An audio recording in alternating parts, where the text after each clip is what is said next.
Wrestling games on the NES were handicapped from the beginning.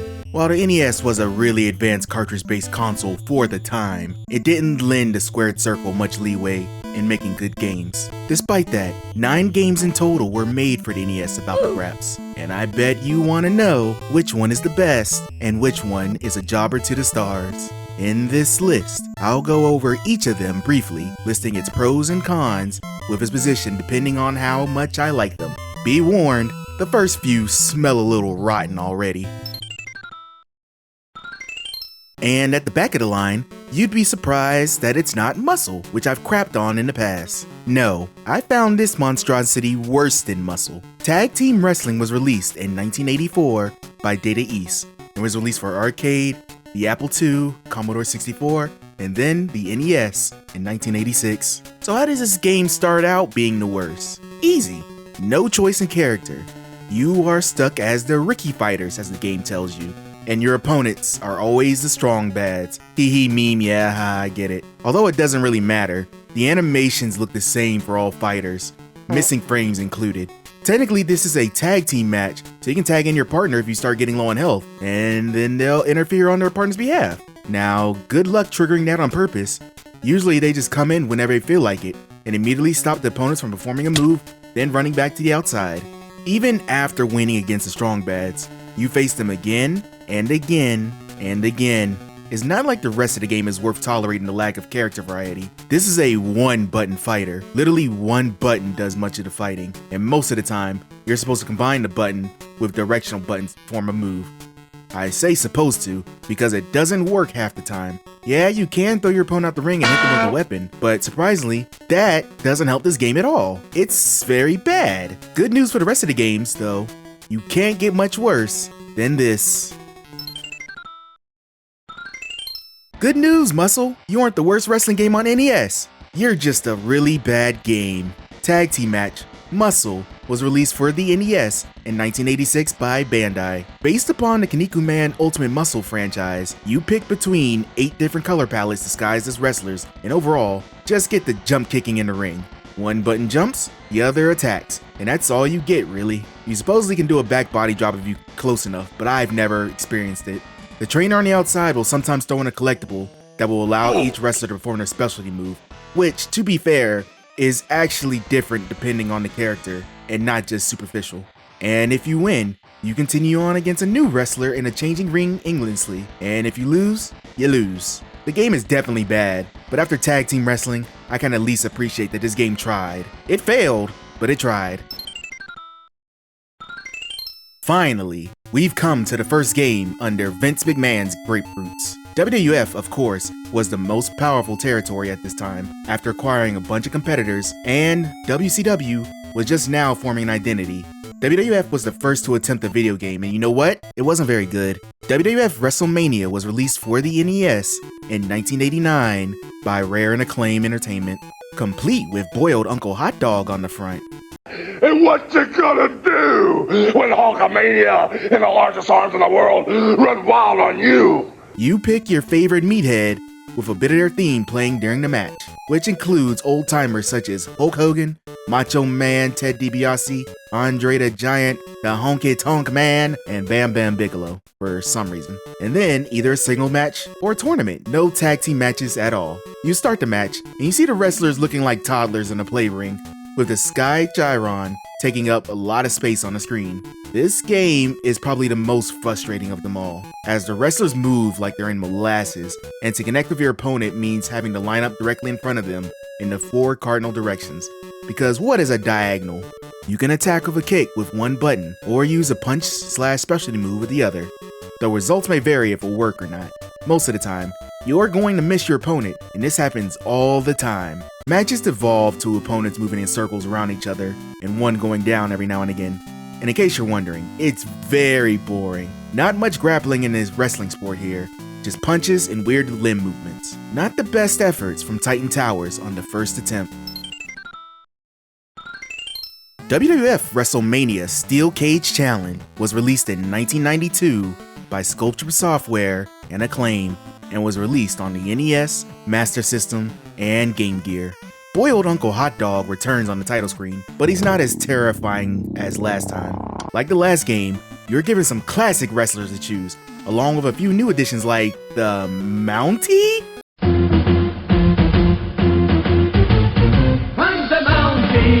Taking a slightly overview look, the wrestlers, while looking a little like who they claim to be, actually animate really well. It's too bad they animate slow as hell, as wrestling can be super monotonous. One button punches, another kicks, press both to run and get close, and press both much as you want to perform a grapple. Honestly, the fighting in this isn't too different from the original WWF WrestleMania, though it does have a few new modes.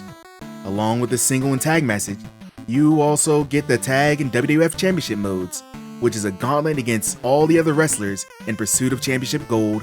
You can also, as the title suggests, do a steel cage match, which honestly is pretty cool for the look, even though it can slightly block the screen and make it hard to see your wrestlers doing anything. Fun for a little bit, nevertheless, this game grows tiresome quickly with the limited moves. However, those looking to have a little bit of dumb fun in a cage, you should try this game out.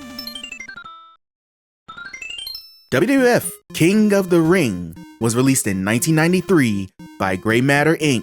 and Acclaim, first on the Game Boy and then on the NES. The last WWF game released on the NES, this game pulls more from the new generation roster of wrestlers compared to the older dinosaurs who are still included, including Shawn Michaels, Bret Hart, Lex Luger, Razor Ramon, and The Undertaker! As for wrestling, it's either a singles match, tag match, tournament, or the game's namesake, the King of the Ring, which technically is still a tournament. The sprite work in this game is a lot more impressive than the previous games, which allows the characters to flourish their personalities a bit more visually. It's still a bit sluggish, but honestly, it's loads better than the other two we've previously talked about.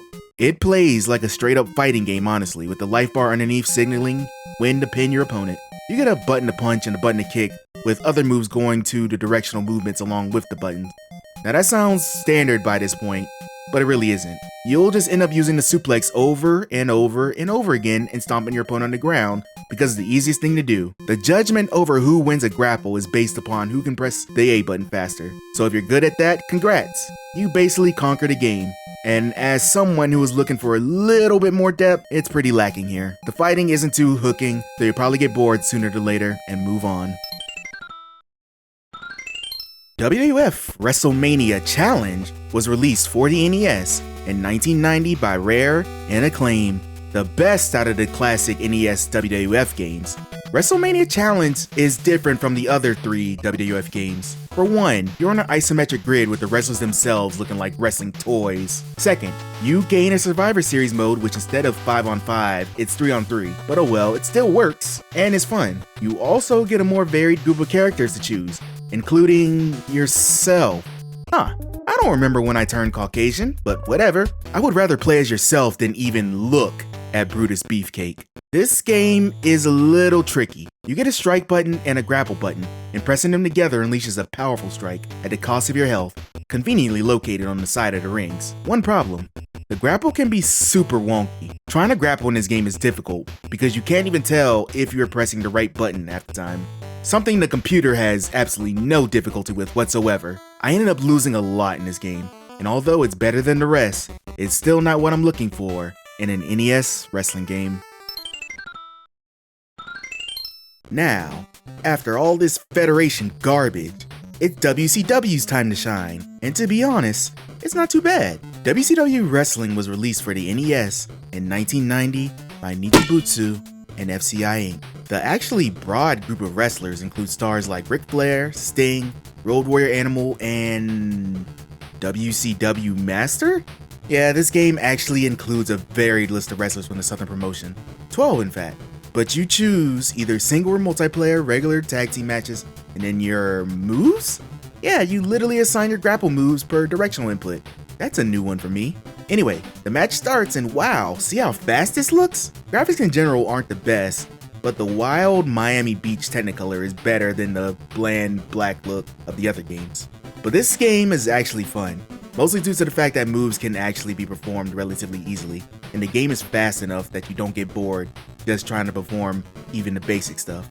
The character depth and the choosing of your own specialty moves helps add some variety to the game, and combined with the gameplay, actually ends up with a decent title in the beginning of the 90s. WCW games would hit their peak arguably with WCW/NWO Revenge on the Nintendo 64, but this isn't a bad start to the high-speed train wreck that WCW would eventually become.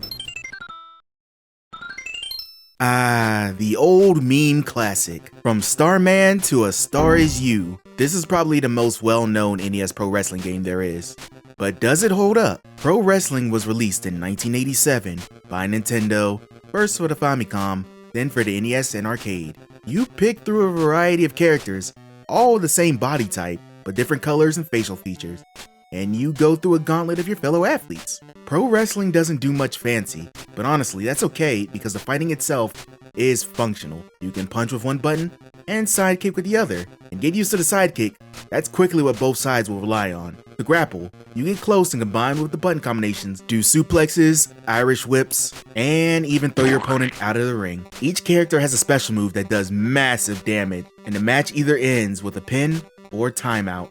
Pro Wrestling is pretty simple to pick up and start, but the dropkick duels can quickly get tiring. They become the standard when both players' health is high, with the other moves coming in once they are slower to get up and actually resist. But all in all, Pro Wrestling is a quick and fun pick up and play wrestling distraction, and so far, the best on the console. Well, it would be if a new challenger hadn't entered the ring.